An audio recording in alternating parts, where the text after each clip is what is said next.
Hi, everyone. Welcome to Kiki and Kibitz. It's Mary, and I'm here with this week's edition of 90 Days and 900 Seconds. The Other Way, Season 5, Episode 8, Mistrust She Wrote. I just wanted to point out whoever has been coming up with the episode titles for B90 and The Other Way this season must have been a real 80s movie and TV fan. Mistrust She Wrote, Murder She Wrote, St. Elmo's Fire, Field of Dreams, Tales from the Crypto. I catch it. If I was going to give this particular episode a grade, I would give it a solid B. Let's set 900 seconds on the timer and jump right in. So we start off with Holly and Wayne, and she's running. She's running in heels, and then she ditches the heels, and she's running barefoot in the middle of South Africa down the street. And Wayne, who was so concerned about her safety in South Africa that he wanted her not to dress like a prostitute, left her, got in his car and left. She's standing outside on the corner like a prostitute, and her man just left her. Isn't that kind of ironic? Okay. He's so worried about her safety, but he left her ass. It was only for 30 minutes, but still, he's so worried. South Africa is so dangerous. He left her standing on a corner. That makes a lot of fucking sense to me. It makes a lot of fucking sense to me. But he was overwhelmed and he just needed to get away from her. And when he got back, she was so happy. She ran to him and threw herself in his arms. Man, I would have slapped him in the motherfucking face. Okay, let's be honest. I would not have run to him and give him a big hug like she did. She was like, oh, no. Mm-mm. I would have slapped him. So anyway, she's like, Wayne, you need to let me in. I need to know what is going on financially. And Wayne is like, when Holly and I were dating, Holly said that she would never deal with a broke ass. And now I'm a broke ass. So I don't want to tell her that I'm a broke ass. And Holly is sitting there like, I'm supposed to be your partner in everything, your life partner. Let me in. I don't want to build a relationship on secrets. Well, guess what, honey? The foundation has already been laid. Sorry to break the news to you. Now, Mary and Brandon, where we left them off, Mary was already having a panic attack because Brandon is confronting her on her bullshit. Okay? Mary could turn off her Wi-Fi, lie to him, go hang out with her male friends. Brandon finds out, forgives her, and he can't even look to the side in church without Mary's like, don't look at girls, don't look at girls, don't look at girls. So Brandon is confronting her on her bullshit, and Mary has a panic attack. Conveniently has a panic attack that almost leads to an asthma attack. Conveniently, just saying. And Brandon is feeling horrible. He says maybe I should have confronted her a little gentler. Brandon, come on. It's not you, it's her. And then hearing how Mary came into his life during a period of time where his ex was cheating on him, his mom was using, and he felt like he wasn't good enough, and he tried to commit suicide. Broke my heart into 10,000 pieces. And I wanted to reach to the TV and shake the hell out of this girl and say, stop with your manipulation bullshit. This kid loves you. He has traveled across the world to go live with you. He has given you a shitload of money to build a house for you. Stop it. That's what I want to say and do. So, the morning after her anxiety attack, she takes him to her high school grounds, where she has spent some of the greatest years of her life, and she wants him to see.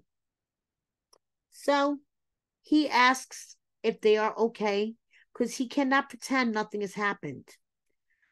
They both need serious, serious therapy. Okay? He needs reassurance that she trusts him. And she just won't give him that reassurance. And it's like, come on, please.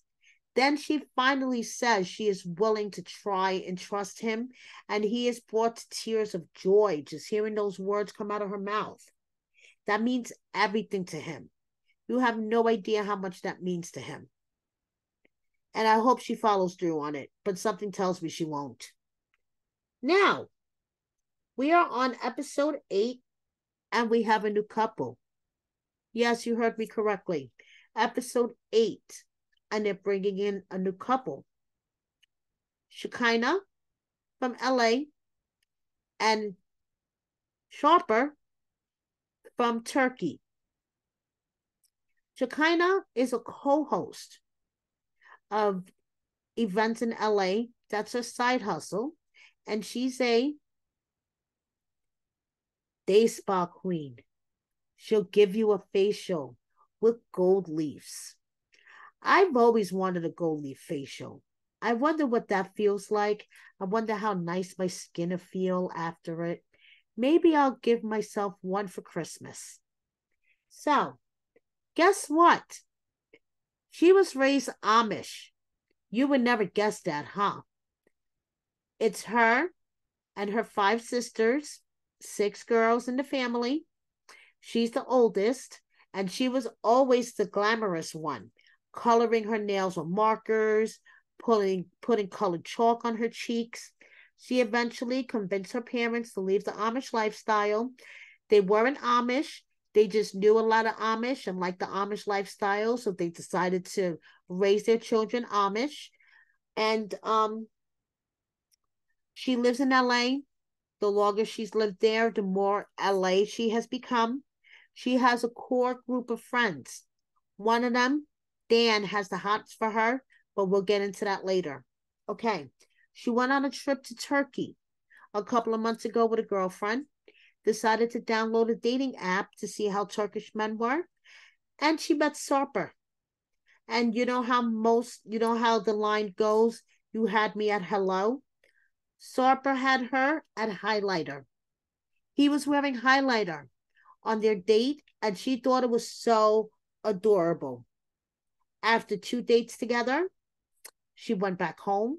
She could not stop thinking about him and his highlighter, guys. The highlighter stole her heart. The fact that he was wearing makeup stole her heart. So she went back 2.5 months later, spent the week with him. The best week of her life. The best sex of her life. Okay? Let's call a spade a spade. I think she's stigmatized. Okay? And now she's moving to Turkey. Hey, her daughter's in boarding school. She could do whatever the fuck she wants. And she's going to move to Turkey. And her friends think that she's insane. She's been in toxic relationships before.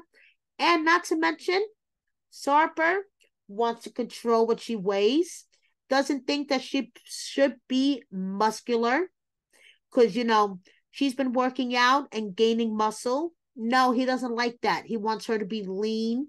He wants her to dress a certain way, her makeup a certain way, her hairstyle, her hair color a certain way. Do I smell controlling? And, she only spent a week with him in person, and she's giving up everything to move to Turkey. Her friend Dan decides to try to shoot his last shot, and it's like, I really love you. I really have these deep feelings for you. And Shekinah's like, I know. We tried this once before. We tried to date, but it just didn't work. I'm like, I don't like you like that. You're just my friend. And, he's like, maybe if this relationship doesn't work out, it'll open up your eyes to me. Hey, you never know, Dan. You never know. So we shall see. Because in next week's preview, we learned that Sarper has been with 2,500 women. Yes, you heard correctly. 2,500. Wow. Okay. Now we have Danielle and Yohan. They're going to see the fertility doctor again because they are both determined they are going to have a baby. Besides the fact that they need to fundamentally work on the foundation of their marriage, they're determined that they are going to have a baby. Now, Yohan is okay. See, he's kind of on the fence about the baby not having Danielle's genes because he would like the baby to have Danielle's nose and eyes and hair, like her physical traits, yeah, but like her temperament, So he's kind of okay with the baby not having Danielle's genes, okay? Because if they use an egg donor, of course the baby's not going to have Danielle's genes. Now, this shows you how much they are not on the same page. Even at the doctor's office, Yohan is more concerned about the physical traits of the donor. Meanwhile, Danielle wants to know where the donor went to college, what is her job, what is her IQ, how much money she makes, etc. She couldn't give a shit about what the hell she looks like, but all of these things are important to her. Already, they're not on the same page. And on top of that, this procedure is going to cost Danielle, $11,000. So Danielle's like, we have to think about this because we're not even on the same page about the requirements of a donor.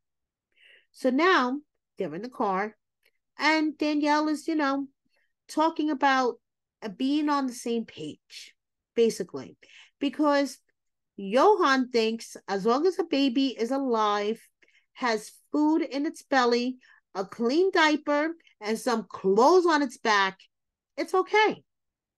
Doesn't need a sleeping schedule, doesn't need any, structural education or anything like that. As long as the baby has food, a clean diaper, milk, clothes on its back, fine. Danielle, no, from 6 months, Danielle is already looking at a pre-K to put the baby in. Danielle sees childhood differently than Yohan.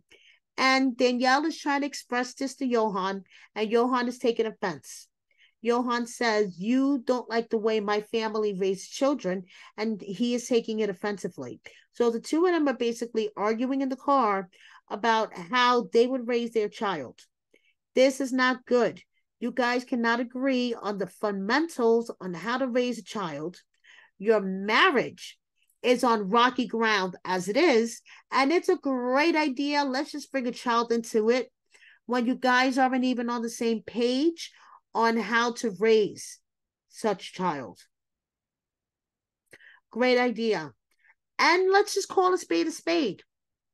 If Yohan wants to have a child, he can have one for free with a younger woman. Danielle, it's you that has to pay $11K to have a baby with Yohan.